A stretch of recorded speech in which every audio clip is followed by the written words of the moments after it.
This episode of the Swell Pod is brought to you in partnership with Kiln. Kiln provides flex office space for teams and individuals. Their all-inclusive set of amenities helps startups, creatives, and entrepreneurs alike get work done. Learn more about Kiln at kiln.co. What does it take to create something that never existed before? What does it take to challenge the status quo? And what does it take to change the world? This is the Swell Podcast. We're passionate about the seed of an idea and how it swells into a movement. Take a journey with us as we seek the answers to those three questions through the stories of thought leaders, world builders, game changers, disruptors, and other pleasantly rebellious humans who ventured into the unknown on a personal journey to do something novel, innovative, creative, and disruptive. So, Josh, who do we have today? Yeah, so today's episode, Spencer, we chat with Dr. Peter Lovatt, a dance psychologist and author who sometimes goes by the name Dr. Dance. He created a dance psychology lab at the University of, you're going to have to help me with that, University of Hertfordshire, is that right? Hertfordshire, yeah. Hertfordshire, where his studies investigated the psychological effects of movement. Peter's academic and teaching career extends from Cambridge University to the Royal Ballet School. He even shared keynote dancing sessions with Barack Obama and Oprah Winfrey. I was there, by the way. I was there next to Oprah Winfrey, like 5 meters from her. And he was awesome, Dr. Lovatt. Sorry, carry on, Josh. Tell us what we're going to dive into. Well, I want to hear more about the Oprah Winfrey thing. I didn't know that. We dive into his experience about not being able to read or write until he was an adult, his passion and determination to study dance, and how it can be used to challenge the status quo at home and at work. Yeah, I don't know. What stood out to you, though, Spencer, in this episode? Oh, it's just his story. Like, just even from a personal perspective, like relating to struggling with learning early days in your life. And of course, for him, right up until 20, not being able to read and write. But yet then he found a way. His passion, his strength, and specifically his passion in dance allowed him to learn and overcome the challenges of reading and writing, and then go on to do masters and a doctorate and so many things with this unique skill and passion that he had. And you know, he covers some of that. But that kind of stands out from reading his book and having met him. Yeah, it was a great conversation. I just remember, unbelievable energy. He's just got such an infectious kind of energy. You just want to be around him. If you are around him, you're probably going to be smiling the entire time or laughing the entire time. Super awesome attitude. And yeah, as you can imagine, somebody who champions dance within the workplace and personally, he's going to be awesome. So yeah, we hope you guys. Josh, I've danced with you. You've got some good dance moves. I don't have any good dance moves. That's funny though. I mean, oh my goodness, we're gonna have at some point, the whole windmill kind of break dancing discussion. I think we actually talk about that in some of our episodes, but you've got that b-boy kind of history to you, right? Yeah. Well, I do. But what I find fun about Dr. Lovatt, and this is going to sound probably terrible, but like when he's on the stage, you don't assume he can dance really well, and that's probably a judgment. It's like totally incorrect judgment. You just kind of think, how is he going to and of course he can dance, but it actually makes you smile for some reason. Like when most people dance, it doesn't make you necessarily smile. And anyway, I think we should let people, listen to this episode. Hey guys, enjoy this session and read his book. It's an awesome read. Absolutely. Brilliant read. Yeah. Okay. Thanks everybody.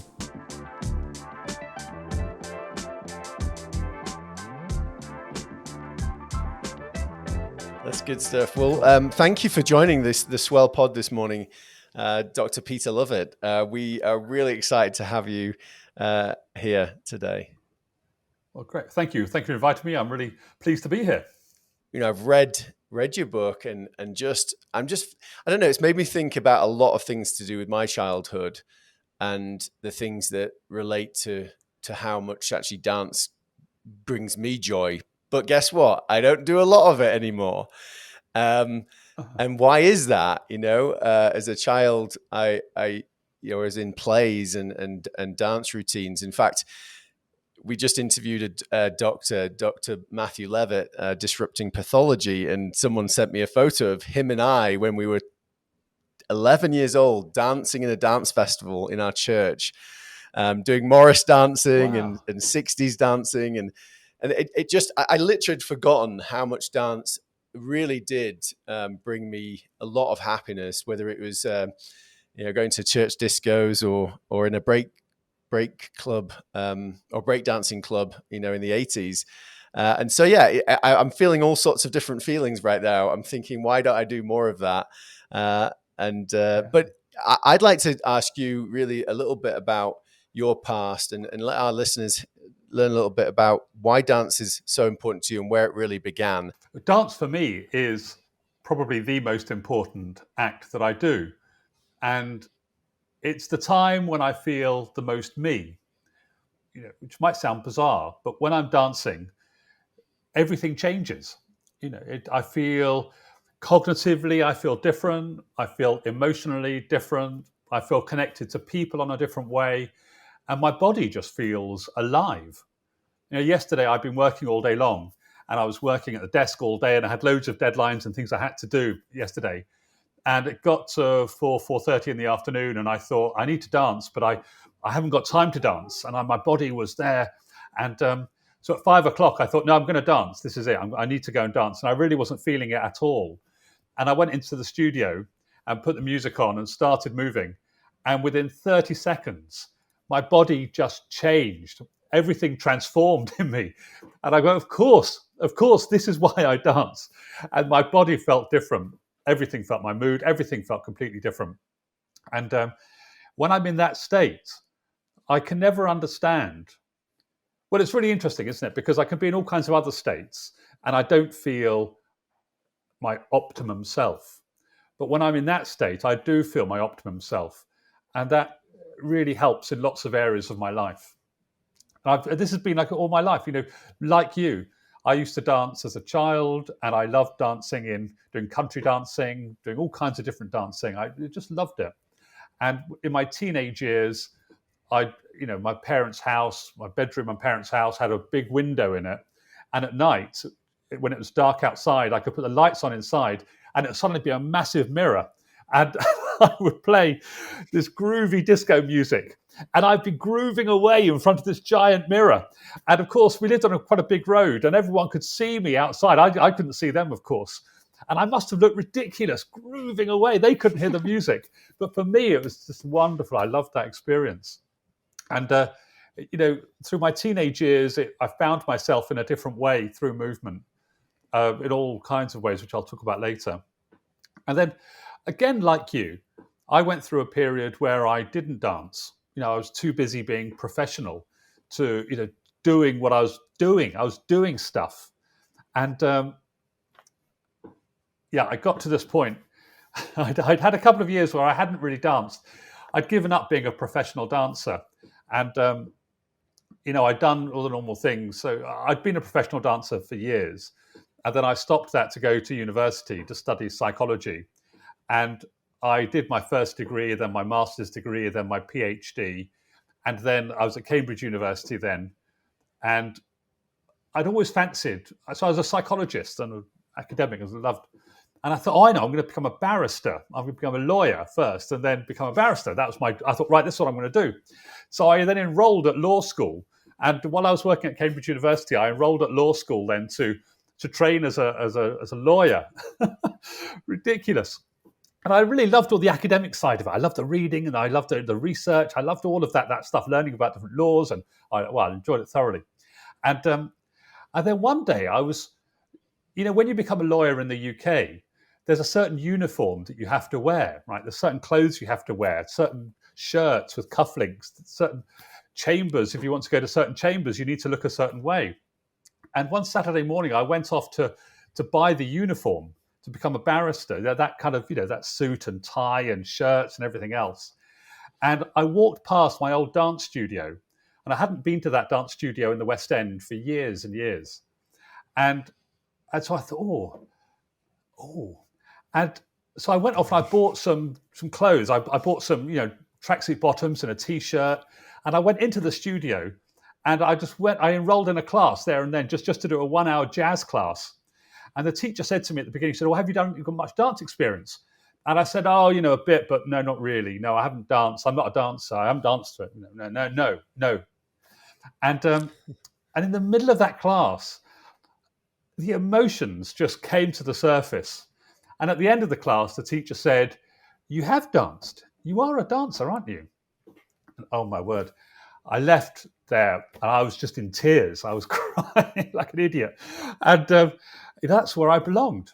And I didn't buy the uniform to become a barrister. And I gave up law school. And I thought, no, I might be an adult, a male adult, but I'm going to dance. And that's what I do. That's what I love. And I wanted to find a way in my professional career where I could then to use that love of dance in my professional career, rather than having it as something separate on the side. And it was all part of that I then decided to combine my passion for dance and my professional academic qualifications in psychology, and to join those two things together with a passion and find my purpose. And that's what I did. That's amazing. I love that connection, and even just that moment you passed the dance studio. Maybe what would have happened if you hadn't have passed the dance studio, but those emotions led you to kind of go in a different direction and actually eventually find mixing those two things together, right? Dance and also your expertise in psychology. I want to take you back to your childhood, if I can, if I'm allowed. Your story, I'd love to hear about. I mean, I don't know how dance came into your life, in a school sense, how it was introduced. Maybe that'd be interesting to find out. But there's always a bully at school, often, and I wrote down in my notes, kind of the hidden benefits of dance. Can you tell us that story about how suddenly the benefits of dance helped you with a bully? Well, it's funny. You started off by saying, when did I find dance in the school? Dance doesn't find you. You are dance. The fact that your heart is beating and you're breathing and your brain is functioning, you are dance. We are dance. Mm-hmm. We are born dance. We eventually come out of dance, but we are born with that sense. It's that natural groove and rhythm that's inside all of us. So that's where I felt great.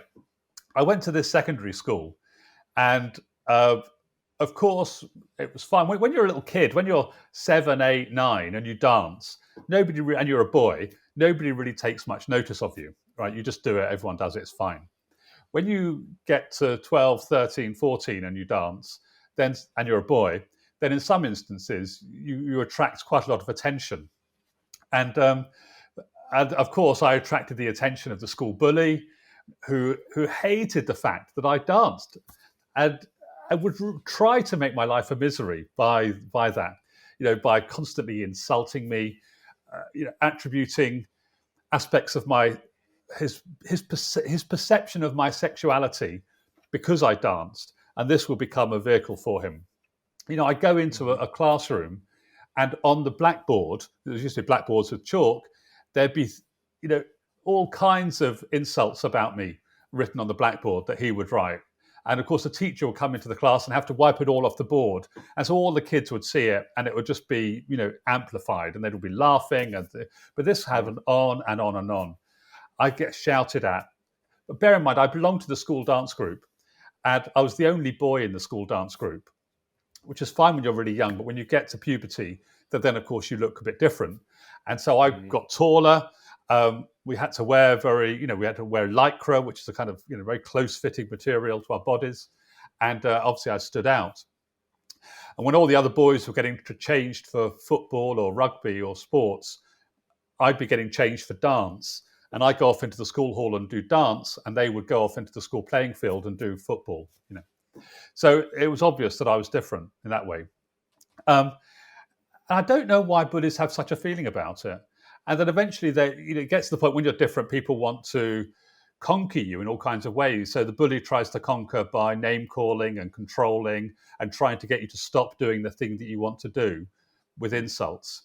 And then eventually it got to the physical act where he wanted to, he wanted to fight me, which is ridiculous. I still think it's ridiculous. And of course, at the school I went to, it was part of the culture of that school. If somebody asked you out for a fight, it was planned. I mean, this was like on a Thursday. And he said, right, Monday lunchtime, we're going to meet at 1:00 behind this building. And I was like, wow, this was on Thursday. He was announcing it. So we had 5 days of preparation to get to Monday lunchtime. And I was a bit terrified. So anyway, this bloke came up to me in the school, and then at 1:00 Monday, we met where we had to meet. And I guess he hadn't figured on the thing that dancers are really, really fit. And dancers are really strong because you're lifting people up and putting them on your shoulder. You're spending all day long exercising, whereas he wasn't at all. Anyway, he ran over to me and tried to fight me. And he jumped on top of me to start with, which is a silly thing to do. And very fortuitously, my hand went over and I managed to land some blows. And then that was it. That was the end of that situation. He was off then for the rest of the week. And I wasn't bothered ever again. But it's interesting that, so that was my school experience of overcoming the bully, and I carried on. But there were times during that thing where I was going to give up dancing. And I remember saying to my dad on a few occasions that I'm going to give up dancing. It would just be so much easier for me to give it up than to carry on. And of course, his advice, because he loved me, was, well, if you love dancing, then don't give up, because that's who you are. And if that really is who you are, then it really doesn't matter what other people say or think. You've got to do your own thing. Otherwise, you just become a clone of everybody else, and you kind of merge into them if you only do what they want you to do rather than what you want to do. But then throughout life, I've experienced never physical bullying to that extent. But I certainly found when I used to go to nightclubs when I was 18, 19 and 20, because of course in the UK you can go clubbing from 18. And I'd go to clubs and I'd be dancing freely on the nightclub floor, having a fantastic time. And quite often then people would come and ask me out and they'd say, oh, you coming outside, you and me, we're going to have it. And I wouldn't ever engage with them. But you attract attention. And then as an adult, I made a TV show where I was trying to get some rugby players to dance as part of a TV show. Then, of course, the rugby players were running a book on my sexuality. And there was some of that similar tensions that I'd last seen at school that I suddenly saw in the adult world based on their attitudes and opinions towards me because I was a dancer. So it's really interesting. Wow, that's really. I mean, we kind of laugh about the outcomes because you succeeded, right? And you beat the bully, but these must have been incredibly difficult. I mean, it is always really, really difficult, isn't it? In the moment and in the days after those situations, it's very sad. But maybe we now live in a world that's a lot better than it used to be when it comes to supporting people's passions. I'm not so sure it is really. I still get quite a mailbag of people from parents typically who say, look, my son is going through an experience that you went through in the modern times. And we are superficially more accepting, but there are still very strong attitudes about people, about gender, even though we're much more open about gender and about what gender means and the definition of gender. There is still this issue that people think, oh, boys shouldn't be dancing because dancing is for girls and it's not manly and it's not, which is ridiculous because it is all of those things. It is manly and it is masculine and it is strong. But there's still that perception there. And very sadly, some people are bullied. And sometimes the subtle bullying, people are influenced out of those behaviors. My son, I've got two sons and I've got a 23-year-old son and an 8-year-old son. And our 23-year-old son, when he danced from the age of 8 or 9, and he loved dancing. He belonged to a street and hip hop class and he engaged with that really, really well. When he got to about 13 and a half, he was, again, one of the only boys in this dance group. And up until about the age of 13 and a half, he was in their performing company, which went, sorry, that's going to be, sorry about this. No, it's all good. It's not, this is so funny. I'm going to turn it off. There we are. It's probably somebody from Microsoft telling me that my computer's about to blow up unless I pay them £5,000. That's the normal kind of call I get. So hold on, let me make sure this one doesn't ring as well now. Hold on, I'm going to turn that one off in case it really wasn't Microsoft, it was somebody else. I guess this is an occupational hazard. I apologize for that. No problem. Obviously, you're going to edit that bit out, but if you don't edit it out, then the audience will understand, I'm sure. So back to my son. 13, he'd been in a performing company, one of the only boys, having a fantastic time, loving dance, fantastic. And we got a call from the dance school teacher to say, I'm really sorry, but your son can no longer be in the performing company. And we said, why not? And they said, well, all the girls are developing and he hasn't developed yet through puberty. And he looks a bit small and weedy in comparison to the girls who are all developing in the way that teenage girls are developing. And therefore, he can't be in the performing company anymore. And he said, he can still come to class. That'd be lovely to have him in class. Now, he'd been in the performing company since the age of 7 or 8. And of course, suddenly at that age, sometimes the prejudice comes from even within the dance world, which says you are the wrong sex, the wrong size, the wrong shape, the wrong everything to be in this performing company. His dancing was exactly as it had been 6. He was really good. But his body shape and size dictated whether he could be in it. And that becomes a problem. If we see the dance world as only being for girls, and I say girls because I mean young girls, and if we only see it for people who are a certain body shape, and if we see it only for people who are a certain sexuality or gender identity, then we are getting it completely wrong. And then, of course, we have anxieties about dancing that come in, and people feel terrified of dancing if they don't conform to that idea. And I find that even as an older man dancing, I don't care what people think of me anymore, but I do it because I love it. But a lot of people say to me, I would love to be able to dance. I would love to feel that groove. And when they feel it, they're smiling and they're happy and they love it. But they say, I can't because my society, my culture thinks that I'm the wrong something to do it, which I think is terrible. That's pretty, it's pretty powerful what you said. And it made me think of what you said originally, which is we are dance. And I think that even seeing you dance, it reminds us, if we're all dance, then it just reminds us that, our potential is who we are as individuals. And so when you dance, it reminds you of who you really are. And that's what probably has got you through many of those challenging moments. And maybe we just keep doing your great work, and hopefully that will change. Just taking it back a little bit to your, I hope you don't mind me just covering another chat, and that is a big challenge in itself. In how the perceptions that you people give you a hard time around. So go for it, Josh. Just before we go into a different thing, I am interested to know. You talk about finding yourself in dance and the support that you got from your dad in that moment, where you're thinking about, should I quit?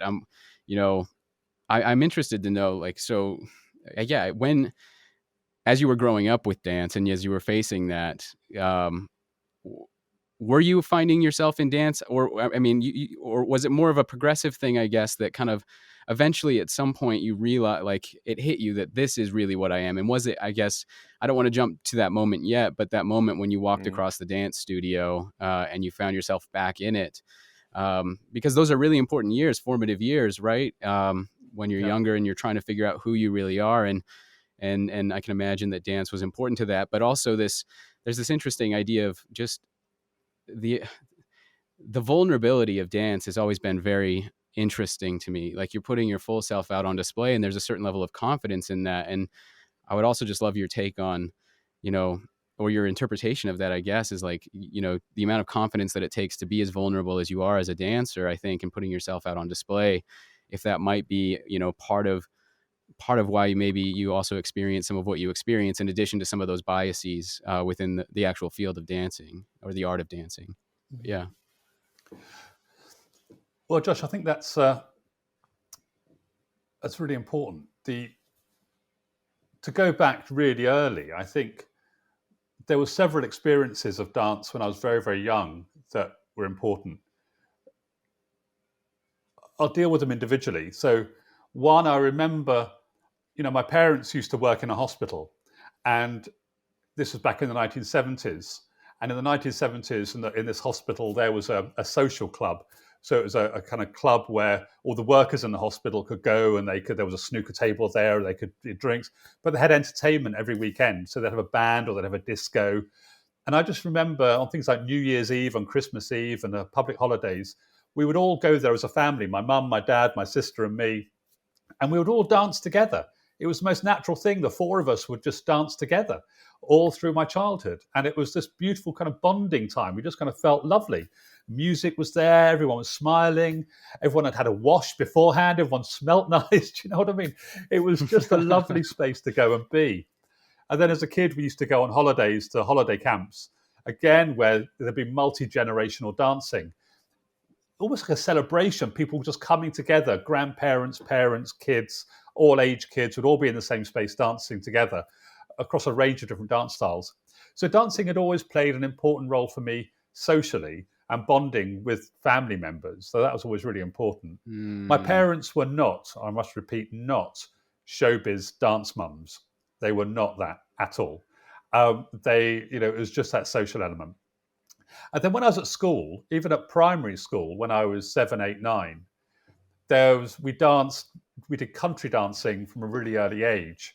And so all the boys would do sword dancing. We'd have wooden swords where we'd all work together, these wooden swords. You put them into a shape and lift them up in a star shape. It was amazing. And then we did other country dancing where the boys and girls did things together. It was wonderful. And I was always really quite rubbish at school. The reading and writing stuff at school just didn't work for me at all. And I suppose one of the reasons why I found movement and dance to be so important in those early years and going on was because that was a space where I felt competent. I don't mean good. I don't mean I was brilliant at it. It was just a place where I felt, when there was music playing and I could skip around to the music and I could learn movement-based patterns and I could work with other people in that rhythmic patterned way, I felt competent at that. When I had to sit in a class and do reading and writing, I felt incompetent with that. So I felt rubbish. Now that was really in from primary school, so 6, 7, 8, 9, 10. And the dancing during primary school was wonderful. So I had this very positive experience of dancing. And then I was a disco dancer as well. So I remember we used to go on these holiday camps and I'd disco dance and I'd groove. Oh yeah, I'd be grooving away. And I felt wonderful. I loved it. And so when I went to my secondary school, I was again rubbish at reading and writing, but it felt completely natural for me to go into the dance world. And it was only at that point, where I'd never experienced before that or never been aware of the prejudice against dancing. And it was only at that school where I suddenly discovered that people hated the fact that other people dance. I couldn't quite understand it. It took me ages to work out what they hated and why they hated it so much. And so that was an important part for me. So I think I'd had all those years of nurturing through movement. Now, of course, one thing I feel very sad about now is that a lot of schools don't include dance in the curriculum anymore. They've cut out all those kind of wonderful things like dancing. And some of the social activities that we went to as kids with our parents in the social club, that doesn't exist anymore either. And particularly the last year and a half, due to COVID, those things definitely haven't been happening.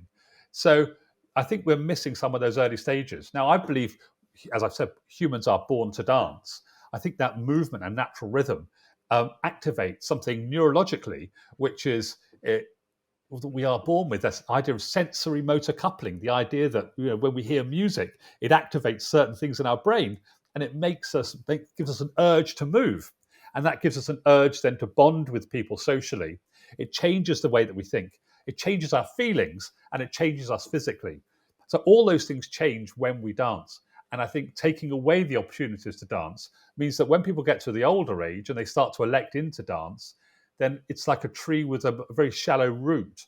As soon as they get a wind of bullying or social pressure, then the tree falls over and it can't grow.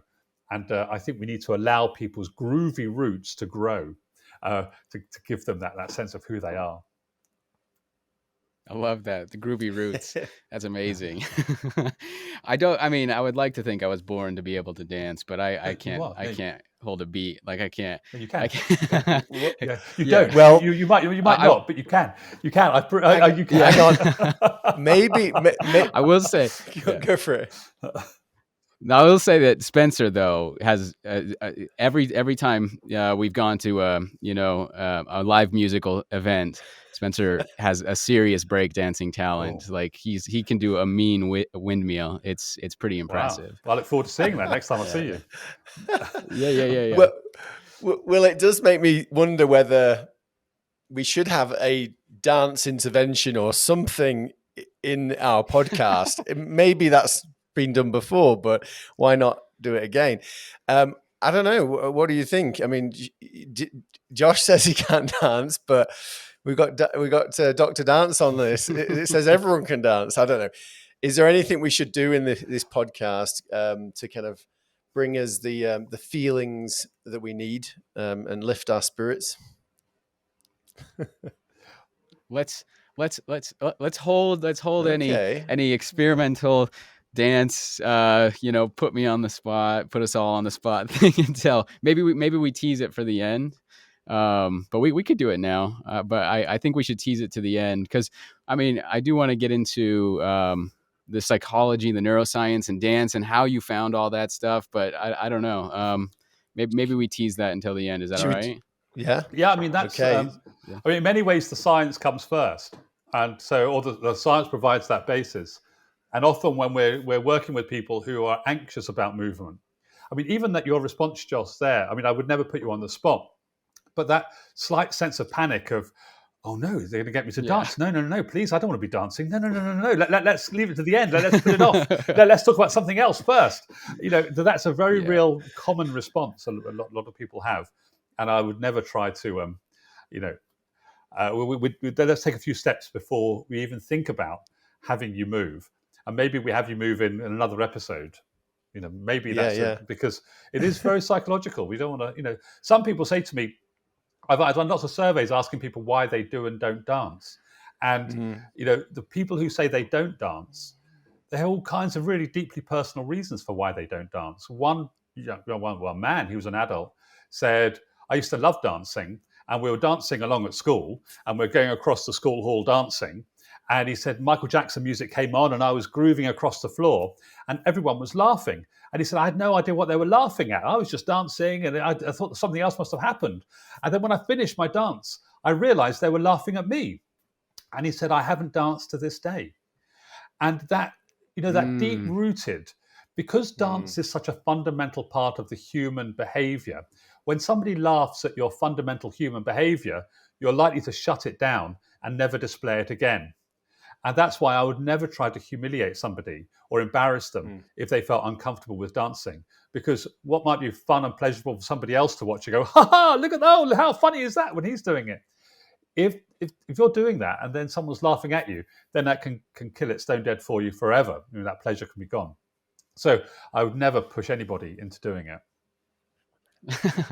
No, I appreciate that. I am okay being put on the spot, especially with dance. Okay. I will say, you know, dance for me. So I'm not a You are a dancer. dancer. You know, if I'm out at a party, I will try to hold myself up with Spencer, and you know try to throw in some moves every once in a while. But I'm a filmmaker, but I look at dance. Dance has always been this thing that I can watch and be completely transported by. It's always been this thing that has inspired me artistically more than I think any other art form. I'm always so impressed at what people can do with their body. I mean, like sometimes if let's say I'm watching a film, I can't pull myself out. I pull myself out of the film to experience, like to really dissect the art form of it, I guess. And I do that a lot with various different art forms, but it's truly with dance.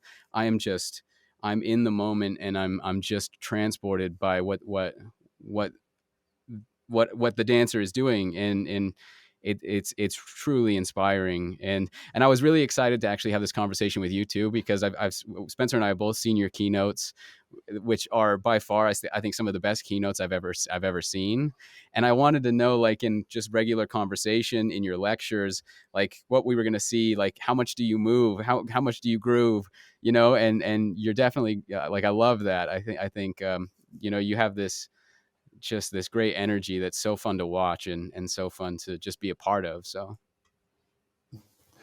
Well, it's interesting you talk about that with, we get into the neurology of that. So you watch dance on screen and you feel captivated by it and you feel intrigued to carry on watching it and you have a connection with it. Well, that speaks in very many ways to the neurological basis of dance and movement. And so our human brain is set up to move, right? So when I talk about us being born to move, I mean it quite literally. The human brain is set up for movement.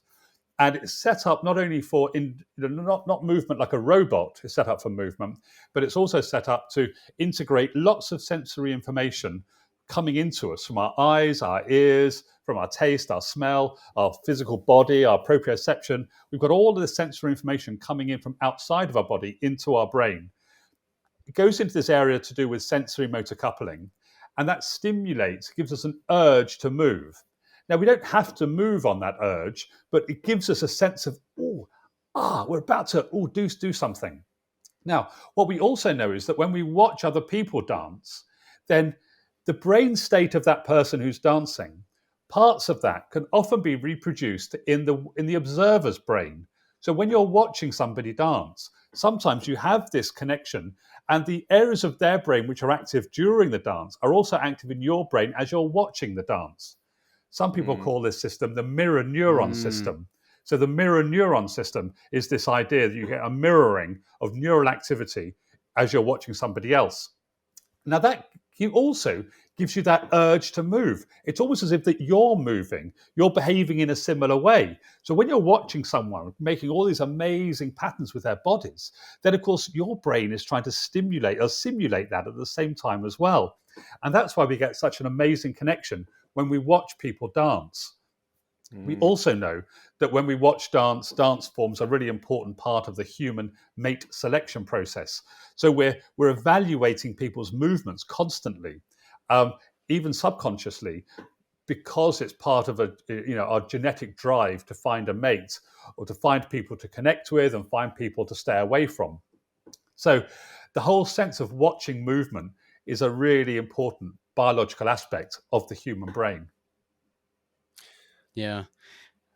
Go No, ahead, Spencer. I love that connection, and you say you enjoy observing, Josh. I think of one of our guests we interviewed was DJ Dolph, and he's a really great DJ in the US, and we were at an event where he was DJing, and I think I was observing what I liked about dance, and I really do love dancing, but I wouldn't like to sit in a room where I'm the only one dancing. All right. That is not really what I want to do necessarily, unless everyone's clapping and I don't know, everyone's really getting into it and other people are going to join in.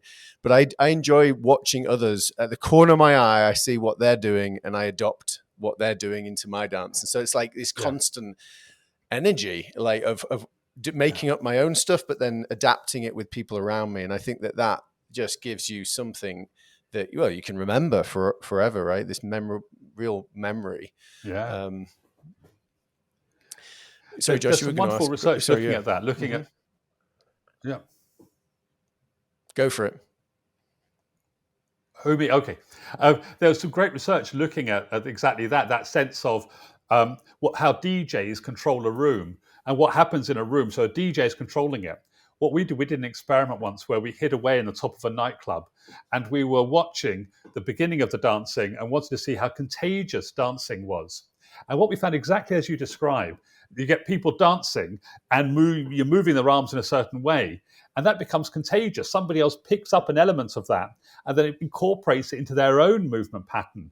And you can sometimes watch like a wave moving across a nightclub dance floor of these movement gestures moving as people catch them and use them and pass them on.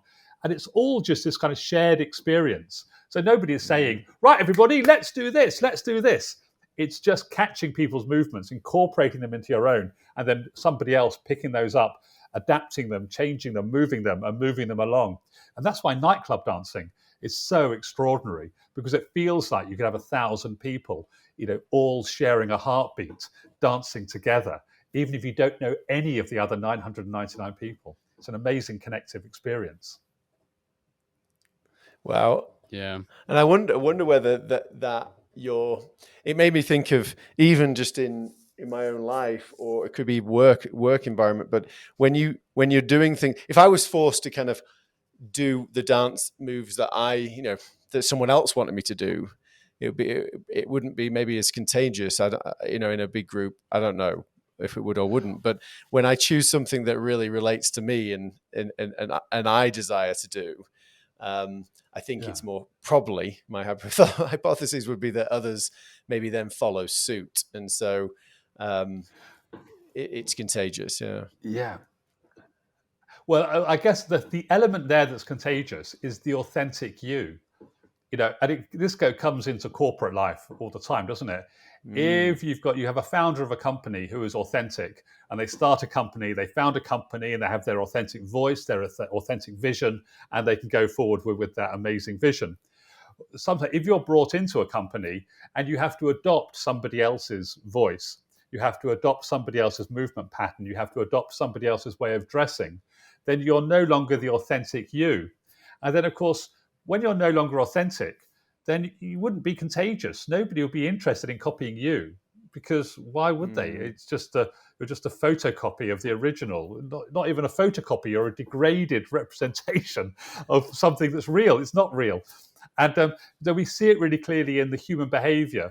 So what you're describing there about movement, and I bet the movements you pick up from other people are the authentic movements that those other people are doing, rather than a performative act where they have to do a certain behavior. Now, of course, we can all do a certain movement, but we can interpret it in our own way. We can put our own self-authenticity into that movement. So the three of us could do a movement now, and we could all do exactly the same choreography, but we could all present it in a unique, authentic way, because we put something of our character into that.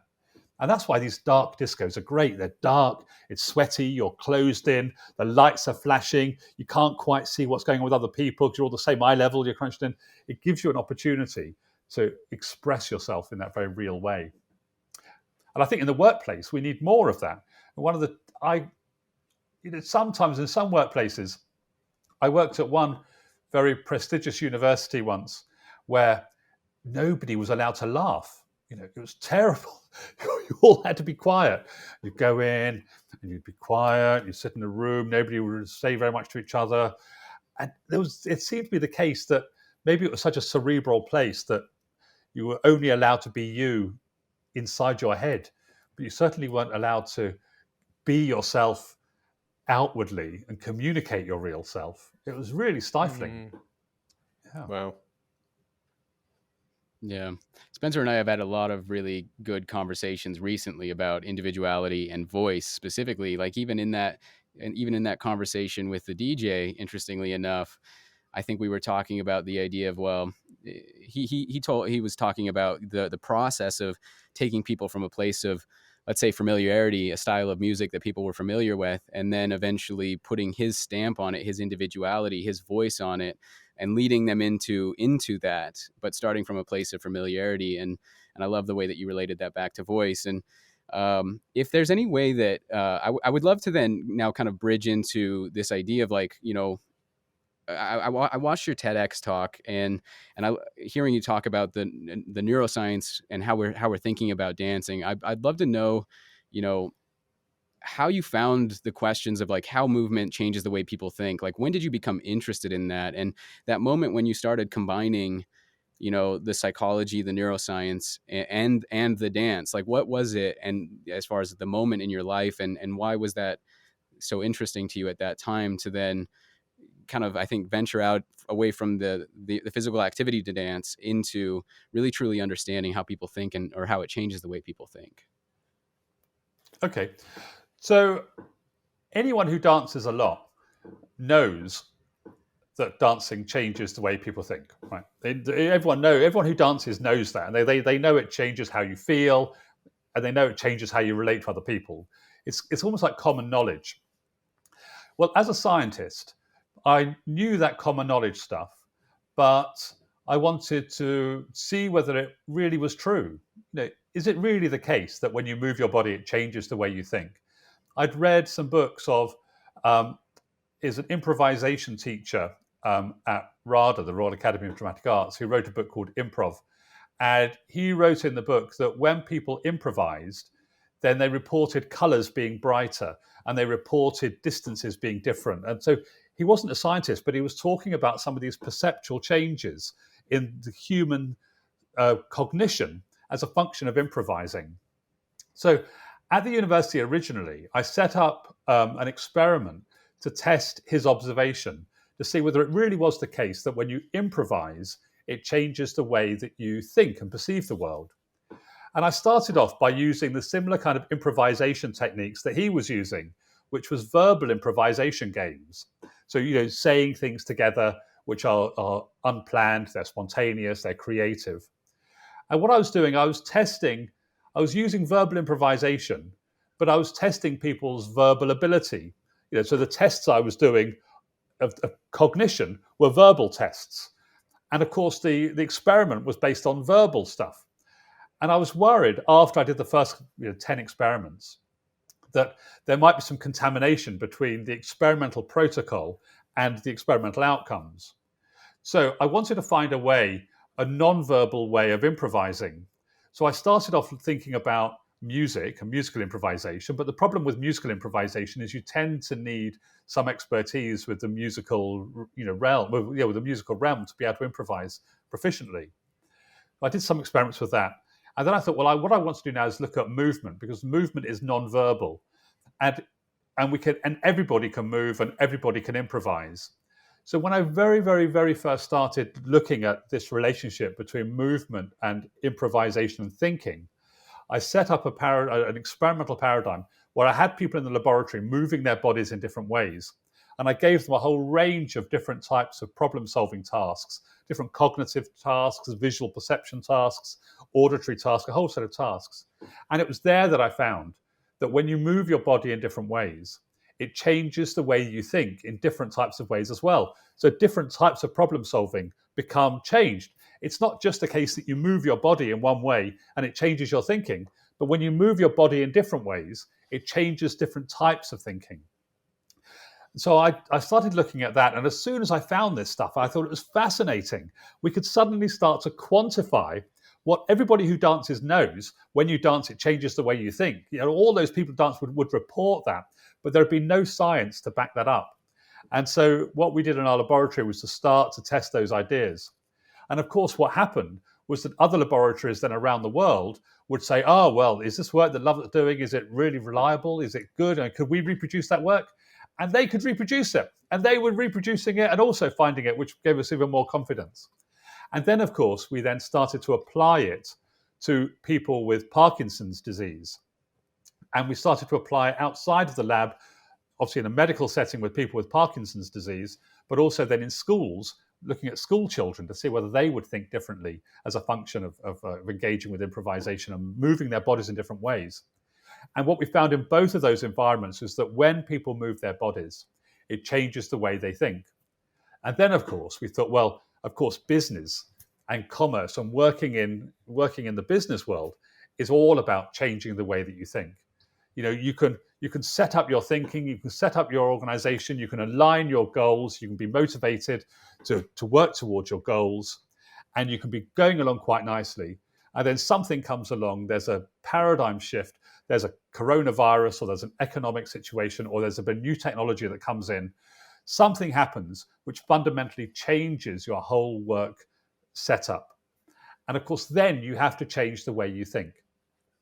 But if you keep moving your body in the same way, well, it's really hard to change the way you think. As soon as you're set up with all of these cognitive schemas or those ideas in your head, plans to do something, to change those plans is really, really difficult because we are, of course, habitual creatures. And then that's where suddenly bringing in interventions to workplaces to see how people can use movement in the workplace to change the way they're thinking so that they can work out what their new goal is, find a whole new set of motivations to get to that goal, and to work in different ways. Yeah, so for me, it was all about that journey of as an academic, trying to demonstrate academically what is the truth of dance and what is the myth of dance. Because, of course, some of the problem with folklore is that people go, oh, yeah, dance is amazing. Dance can do this, this, and this. And some of the things they say, may not be backed up by science. And as a scientist, I want to know, well, what is it about dance, and why do some aspects of moving my body do this, and what doesn't it do? So, for instance, am I talking too much? Should I take a No, breath? this is Right? great. Okay. No, yeah, keep going. Yeah. So, people always say that dancing is really good for people, which it is really great for people. And it's good for people's self-esteem. But it's not a simple relationship as the more you dance, the higher your self-esteem will be.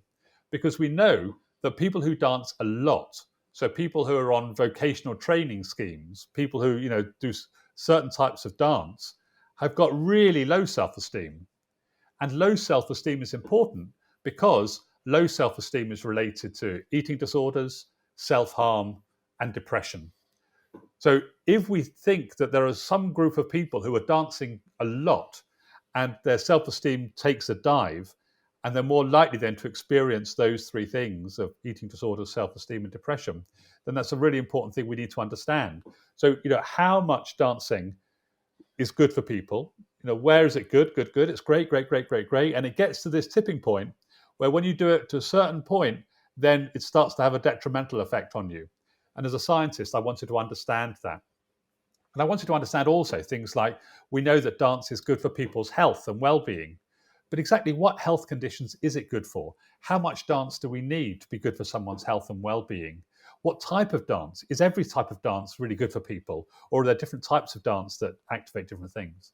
So as a scientist, I was really motivated by those kind of questions to find out, not just is it good for you, but when is it good and when is it not good? Where is that balance tip? Yeah. Yeah, I love that. And when you say it changes the way people think, is it also, I guess, trying to understand it, it's really helping people um embrace the change in how you think, I guess. Like is that kind of what it is? It's like, so in, as you mentioned, your example of COVID, and of course you're being put into it's helping you embrace the change, I guess. It's not necessarily changing it in a specific way that if you dance you will start to think this way, other than maybe you were embracing change more regularly. Is that, No, am I understanding that right? no. Let's take in a situation where someone is anxious, okay, and the work we've done is looking at some of the work we've done has looked at problem solving. And what we know is that when people move their body in different ways, they become more proficient problem solvers. So normally, if I was to, set up a situation where I gave you a test of your divergent thinking, so your creative problem solving tasks, you'd have a certain ability to create, to come up with a certain number of solutions to a problem, whether it's a real world problem or an artificial problem. But there's a certain number of steps you might come up with, certain number of solutions, but your solution set will be quite limited, right? Just normal. What we know is that when we get Yeah. people dancing and moving in an improvised way, then the set of potential solutions gets much larger. So suddenly people can think in a more divergent way. They're able to think about more solutions to problems. So their thinking becomes expanded in that way. Now, think about how you can apply that either to your own well-being. So let's imagine you're an anxious person, you ruminate a lot, and you catastrophize a lot. You might have a certain set of solutions in your head and certain examples of how you can get out of that. And you think, well, I'll only be happy if I earn loads of money, or I'll only be happy if somebody loves me, or I'll only be happy if I can find a new job. Right, got that. So your solution space is quite limited. And we know that there are some psychological therapies which are based on the idea of expanding your psychological solution set. And this is what movement gives you. It broadens your solution set out. So you can suddenly think of more solutions, other ways of being less anxious or other ways of being less depressed. Of course, in a business world, this might be, okay, we're going to end lockdown soon. All the workforce have been working like this for the last year. Here's how we used to work a year ago before it. What do we do? Is my solution set simply to say, well, let's bring everybody back into the office and carry on working exactly as we were a year ago? Well, that's probably not really going to work, because all the workers, their mindsets have shifted over the last year. They've been working from home and different things. So what organizations need to do is to come up with a new solution set, and their solution set needs to be as broad as possible. Now, if we put people in a room and say, "Oh, just sit there and come up with some solutions," their solution set will be of a certain size. What we know from the science is if we get people moving as they're making those solutions, as they're thinking about the solutions, it might be walking around the room, it hasn't got to be dancing. But if we get people moving, then suddenly their solution sets get larger and larger and larger. And then, of course, if you've got a room full of bright people whose solution sets are getting larger, then it gives them more to discuss in terms of, okay, how many other solutions are there to this new reality post-COVID, for instance? The way that people are buying services, the way that people are providing services, the way that teams work together now that they're so used to working from home. How many days a week should they be back in the office? All of that thing about how do we manage people? All of those different solution sets can be broadened, and that then gives people a solution. So that is what movement does to people. For instance, in the way that people think and solve problems, and that's how it can be used and applied. Yeah. I love that, and I feel like it's more important than maybe what people realize. Like I think that's so fascinating that, I mean, there are a lot of, so I'm sure we've all encountered people who say, well, I'm not creative. But I think what I'm understanding from what you just said is you can increase, let's say, your creative problem solving, your divergent thinking, your openness to new ideas, various different things through not just, so through movement and through dance. And and it's I think it's interesting because it's a real mindset shift. I think for people who might say that, well, maybe I'm not creative, or I really feel like kind of what you just explained is a really strong message for everybody who might kind of put that limit on themselves maybe too early, or that's actually really interesting. Would you also say that it's, I mean, because you talk about improv and dance, and would you, I mean, I was going to say, do you find that as well with just, let's say, other art forms in general, or does it specifically, I mean, maybe you haven't looked into that specifically, but other art forms in general beyond, let's say, rather than dance, that isn't just movement, or, yeah. Well, the whole essence of the thing with, let's move away from the term dance, because dance has so many connotations to it. I'm a specialist in movement, so we're thinking about movement and the way we can use movement. And because movement is a natural activity and the brain is set up for it, then we get these benefits. With other innate activities, we might get similar benefits in certain ways, depending on the makeup of them. But it's interesting when we talk about, we spoke earlier on about whether you or somebody else is a dancer, or whether you do or don't dance. And then now you're talking about people who either see themselves as creative or not creative. Well, it's certainly the case that there are some people who work in the creative industries who might define themselves as a creative. But everyone who has to manage a home budget, working out, okay, I earn this amount of money per month, my rent is this amount, my food bill comes to this, how do I manage this budget? That's a creative activity. Everyone is creative. We all have to be creative in our activities of daily living. We all have to be creative with navigating our friendship circles, working out who we're going to bond with most closely, who we're going to invest that time in. All of these things are everyday creative activities. And of course, these are the kind of activities that people get stuck on. They spend more than they earn every month. They don't quite work out. They invest their time in some people, but not other people. And they wonder why their relationships are all skewed and not working. These are the kind of things that we can help people improve by opening up their creative thinking abilities. I mean, everyone has that ability to think creatively, not just the professional creatives. Mm. Yeah. That's good stuff. I love that. What? Yeah. So the question is, how often should we be dancing or moving? You can probably see me on my treadmill desk. I've used a treadmill desk for like, I don't know how long, 10 years. Yeah. But and moving on a treadmill, listening to music, and even trying to get a few dance moves in there on a daily basis is super important to me. But how frequent do you think people should be moving, or getting those benefits that you talk about? Well, really, we shouldn't be sitting down for more than 40 minutes at a time. So 5 minutes in every 45 minutes, we should be moving our bodies. It's standing up, moving around. And what we want to aim for, so just at a basic movement level, 5 minutes in every 40 minutes, we should be moving.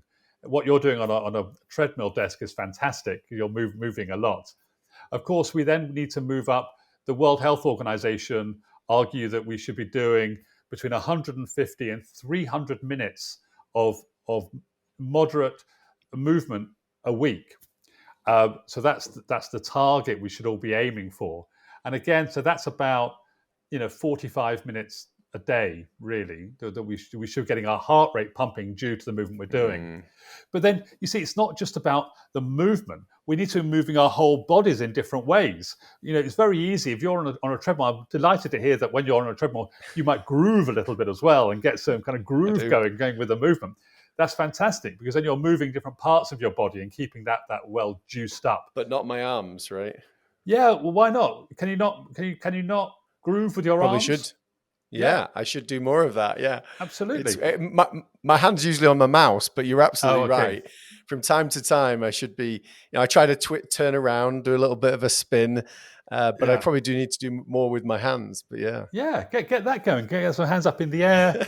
It could be you could be typing, type, and you got that finish and walking, and then back to type. So there's no reason why you can't. But what's really interesting is we get. It's really interesting. There's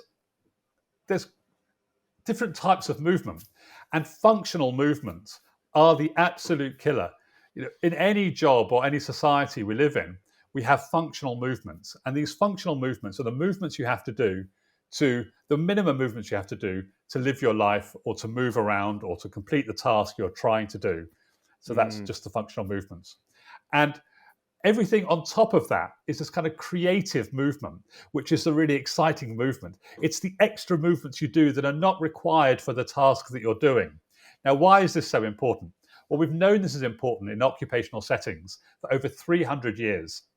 There was a guy called Ramazzini, who was this amazing, he was the father of occupational medicine. And he was a medical doctor. And he observed that there were the maladies associated with occupational posture and occupational movement.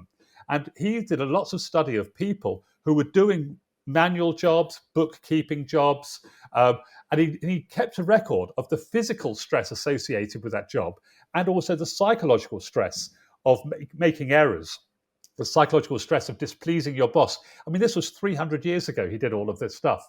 And what he found was that when people moved their bodies in certain ways, repeatedly, over and over and over again, it led to physical problems in the body. And it also led to some psychological problems too. So this was 300 years ago. He was advocating for a range of different movements. Well, he wasn't so much that, he was just talking about the problem that existed. But what we know is that when we get people breaking away from their very functional movements, which, as I say, are just the core movements sufficient to do the task, then their health and well-being is improved. Now, why is this so important? If you imagine, I'm not suggesting that you suddenly don't do your job, but if you find other ways of moving the other parts of your bodies while you're doing your job, then of course it has an amazing impact on you. So if your job is to sit with a headset on all day and to make phone calls, or to listen or to receive phone calls, there are lots of bits of your body that you could be moving which don't affect your ability to take that call. You could still take the call and move other bits of your body. And if your job is to serve tea on an aeroplane, pushing a trolley down the aisle, there's a whole set of other movements you could do which are wonderful and creative. Now, what we need as a society to do is to, because then people say, well, I feel self-conscious, I feel a bit of an idiot if I have to do a movement, I have to move in a way that isn't consistent with the thing I'm trying to achieve. We need to break that away. We need to change organizations so that we get more free movement within an organization. If you're walking to the photocopier, why can't you step, will change, do a bit of strut, wiggle your hips, roll your shoulders? Why can't you do that? Well, people don't like to see that. Well, who cares what people like to see? If it's good for your mind and your body and good for the organization, then let's have a wider range of movements coming in. Yeah, man, I love that concept, and it reminds me of something I was listening to the other day around just taking anything you already do today that's ordinary, things that just have to be done, but just add extra things to that same experience and make it, and you're actually taking it up a level. So yeah, you're still getting the job done, but you're opening up your mind to enjoying it more or receiving more from it. And I think my conclusion from what you said is that you can also get yourself out of, I think, of kind of the drama triangle of life, where sometimes you're just in the thick of something and you're stressed and you can't see the solution. But that the changing it up and using movement to do that can actually free your mind up and actually remind yourself, help you be more self-aware that you can think differently, and kind of open your mind up is what I got from that. And the gateway drug to that is, we all know that if you've been sat working too long, getting up and going for a walk is good for you, right? Nobody would argue that isn't good for you, and it's good for your body and your mind. So just think what else you could achieve if you did something more than just walking. If you move different parts of your body, and you can start slowly and start to build those up and experiment with it, whoa, you get a huge impact. Yeah. Do you know where my mind goes with this is an old memory, actually. So I was in South Africa the day that Nelson Mandela became president. And I was there for a couple of years, but I was doing some service in a provincial hospital. Really poor conditions, very terrible conditions. But you can imagine they were celebrating, the nurses, the doctors, and the patients. But ultimately, they still had to do their job. But they have a great way, a kind of a more of a community feel to their dancing in the Zulus in South Africa, and they would dance collectively. There was probably 50 staff members and us dancing in this kind of tribal kind of community dance all the way down the hospital corridors to go to your next job, to go do the next, serve the next patient. But they would do it. They did it together, and it was all day long. It was a beautiful memory. But that's where my mind goes with that one. Wow. Well, are you okay for just a few more minutes, or yeah? Yeah, are you okay? A couple more minutes. Yep. I mean, we might want to still get to this intervention. I don't know. Maybe it's just for me, or something practical you can give in the way of something that anyone can do on a morning. But I just want to take you. I just want to ask you about the one thing that it really resonates with me, and I just want to make sure our listeners know this, is that you are incredibly inspiring and smart, and you've academically you've done all these great things. It relates to me, your story, though, quite significantly, because I remember I have a twin sister. I didn't do any talking until I was 5. So my sister did all the talking. It meant that I was behind on everything, pretty much, like reading, writing. Those things were more difficult. And I was so, surprised and shocked to just hear anyone that is so inspiring like you. You've also faced those challenges, right? With I think you said in your 20s, maybe 23, you hadn't yet learned to read proficiently, and I think that I'd love to know a little bit more about how you overcame that challenge. But I think I'm not sure if it was a train journey or it was a book that you decided I'm going to learn. If I can learn thousands of dance moves effortlessly, how can I do the same thing for reading? And then I think you noticed, was it patterns in the story, patterns of emotion in the story? I don't know, like what can you tell us a bit about that and the importance of noticing that, and maybe even the importance of the weakness or challenge gap you had to get you to where you are now? Yeah, it was. So at school, I was rubbish at school. When you can't read and write properly, then you fail everything. And because in school everything is assessed, or it was then, by reading and writing, you had to learn everything by reading and writing, and you were assessed by your reading and writing of that material. Then I was rubbish and I failed everything. And when you fail over and over and over and over again, and you even get certificates in failure at the end, you get a certificate that says F, fail, on it. You literally become a certified failure. And when it's school teachers who are failing you, um, then you take it on board. It becomes part of who you are. You're a failure. And I was very lucky that I could dance, because dancing, I felt completely different when I danced. I felt competent. I had good relationships. Everything changed when I danced. So I went off and trained as a professional dancer, then worked in professional theatre. And it was when I was working in professional theatre, when you fail everything, you self-define as being stupid. And it's awful when people self-define as stupid and incapable, because you then start to live up to that or live down to that. And when I was in one show, the musicians and the actors, I always thought they were really clever. I thought musicians are really clever, they're really smart. Actors are really clever, they're really intelligent. And we were in this show in London, and in the rehearsal phase, the beginning of that, we all had to come in together, and the musicians had their musical score, and they had a musical director. And for the first 2 weeks of the rehearsal, they were just reading their score. And on the opening night, they'd have a conductor there, and they could still have their score in front of them, and they played their notes, and the conductor kept them in time. And I thought they were really clever. And then the actors did something a bit harder. They came in with their scripts, and they would read their scripts, and eventually they would come off book, where they'd memorize their script.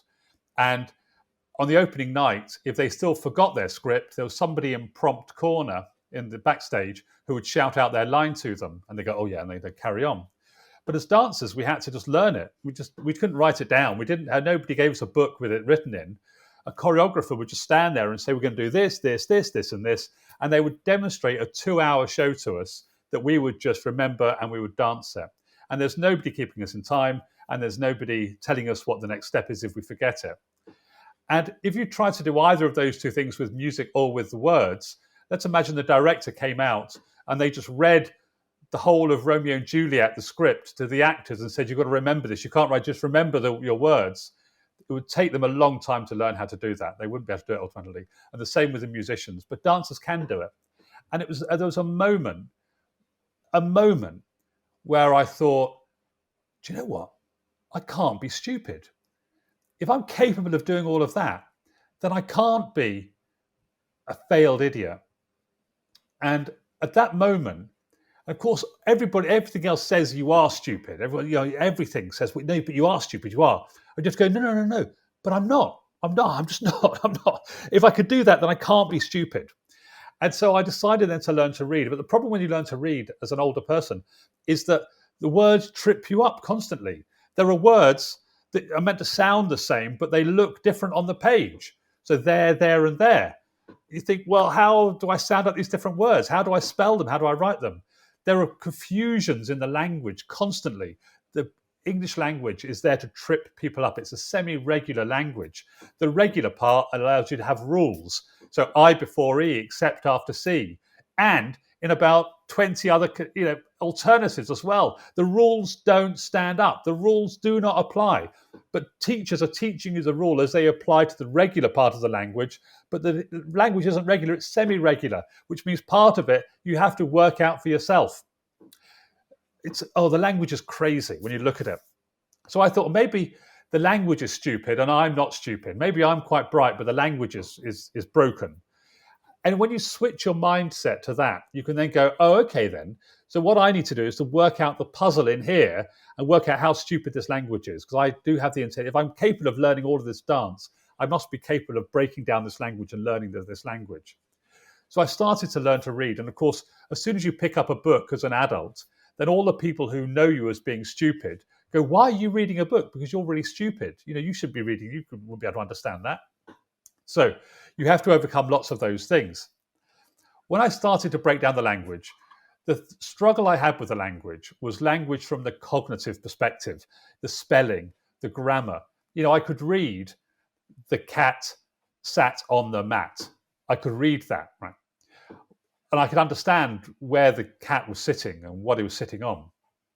What I couldn't understand was, the car that was parked next to the bank that was robbed yesterday by 3 men wearing balaclavas was blue. By the time I got to the end of that sentence, I'd have no clue what was blue. The sentence just didn't make sense to me. I couldn't parse it. So these are the kind of cognitive aspects of the language. And I struggled with the cognitive elements of the language. So I thought, well, how do I learn dances? When I learn movement patterns, I don't just learn movement patterns by thinking about the really technical aspect of the dance. It's not just a purely cognitive exercise. I learn it in terms of the relationships and about the qualities of the movement and about the emotions in the movement, about the motivations behind the movements, about how it all comes together. So what I then did was to think, okay, to help me overcome this reading difficulty, I'm going to try to overcome the cognitive, but I'm going to put into the language all of those things, the relationships, the meaning, the rhythm, the timing. So I could read poetry, and poetry was great because it would sometimes have a rhythm, and sometimes the last word in the line would give me a clue as to how to say the next word at the end of the next line. It would give me a hook into that. There'd be some rhythm on there. Reading the whole di-dum, di-dum, di-dum, di-dum, di-dum, di-dum, di-dum, di-dum, di-dum, di-dum. Reading, Shakespeare's iambic pentameter was wonderful. That whole meter thing kind of gets you grooving. I remember reading some Walt Whitman poetry, and there's a rhythm in the poetry that makes you want to go, oh, ba-ba, and dance it almost. You feel the rhythm. And so then I started reading some Freud. And so I went to Freud's house in London, his old house, to go to the Freud Museum to understand more about Freud. And by understanding something about Freud, when I went back to the language, I could read it. I started to get an emotional response to reading. So I read Anna Karenina by Tolstoy, and I fell in love with Kitty, one of the characters in the book. Oh, my word. The first time I fell in love with a written character, it was a revelation. I had all the normal aspects of being in love. I was reading the pages. I read really, really slowly. And if I knew that she'd be on the next page, I'd start to get dry mouth. My heart would flutter, and I missed her. But of course, it was unrequited love. She didn't love me. I loved her, and I was heartbroken. I won't spoil the story for you, but it was beautiful. I had an emotional relationship with her.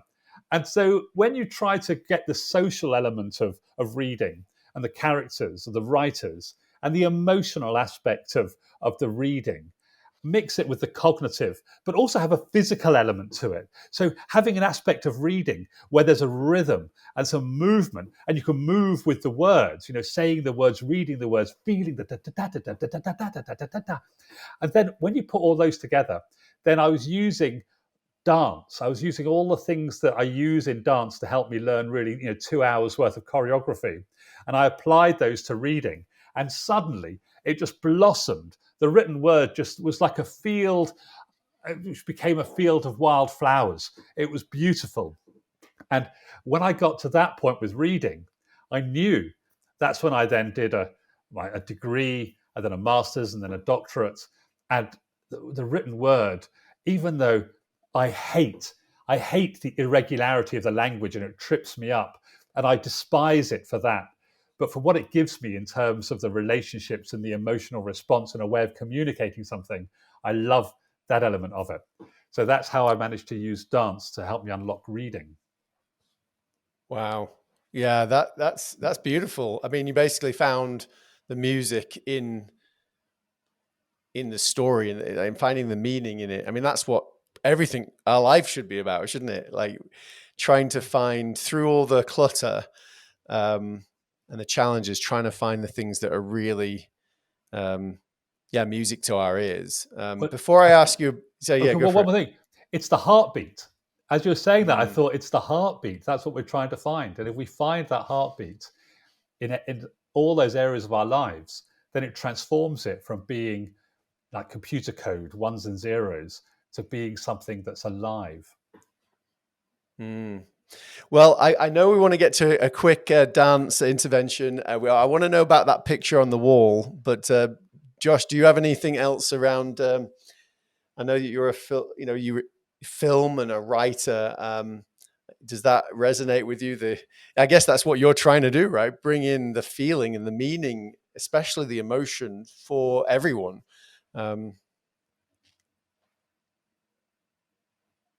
Oh, you're on mute. Maybe. Sorry about that.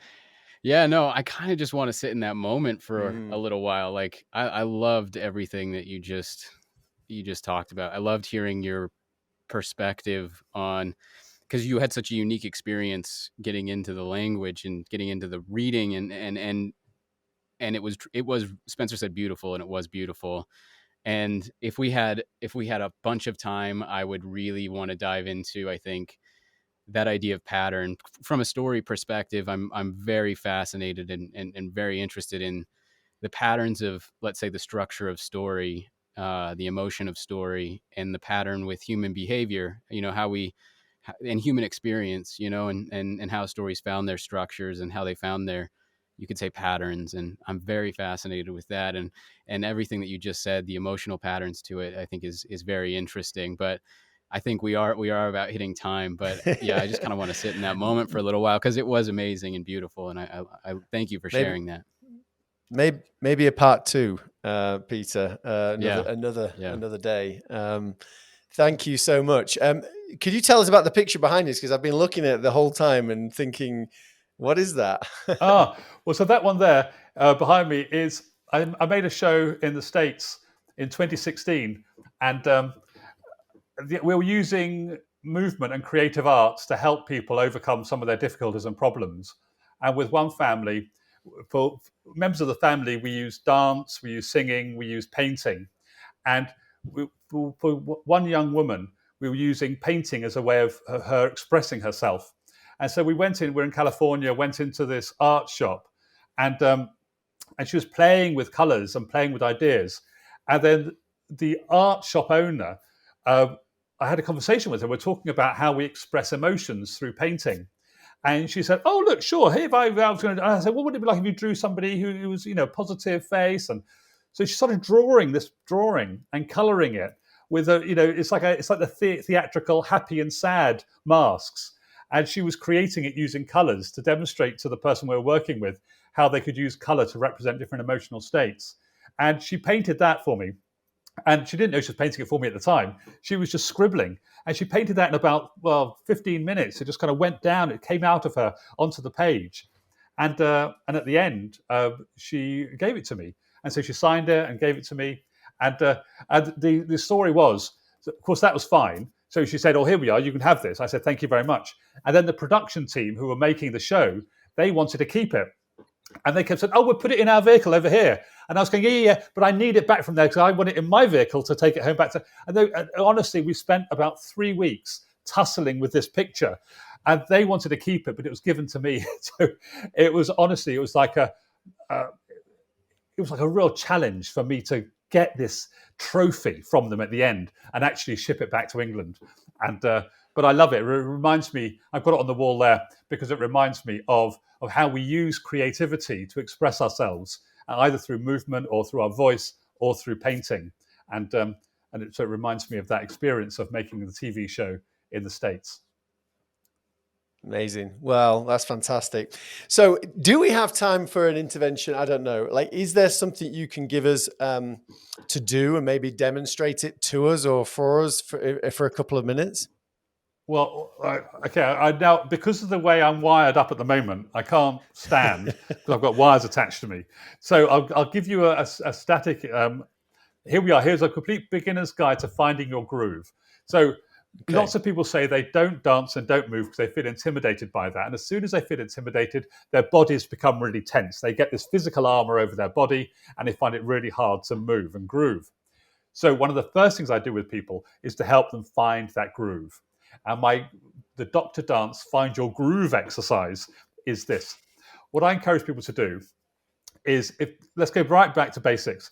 We get people laying on a bed or on the sofa or somewhere completely on their own, put some headphones in, and the idea is to listen to a piece of music they really enjoy, right? So just listen to that piece of music. And then what I want them to do is, within that music, is to find the beat of the music. And then I want them to embody that beat. So what they do is find a muscle group somewhere inside their body, something completely unseen, and they twitch that part of their body in time with that beat that they found, the strong beat. And then what I want them to do after that, and this could go on for as long as they needed to, I want them to move that beat around their body. So they might find the beat in their tummy, in their lower abdomen, in their buttocks, in their thighs, in their calves, in their toes, and they move that beat all around their body. So they start to feel that groove, and then they really are feeling the groove. That's exactly what groove is. And then I want them to make that slightly bigger. So rather than just twitch a muscle, I want them then to move a finger or to move an extremity, like their head or their shoulder, on that beat. And then to sit up on the side of the bed or the sofa, feet on the floor, and then make it slightly bigger again. And then eventually stand up and use that groove over your body, and then slightly making it slightly bigger. Now, the next thing to do is to find another beat in the music, a different beat. And so now I've got two beats, two grooves going on, and try to embody the different grooves in different parts of your body.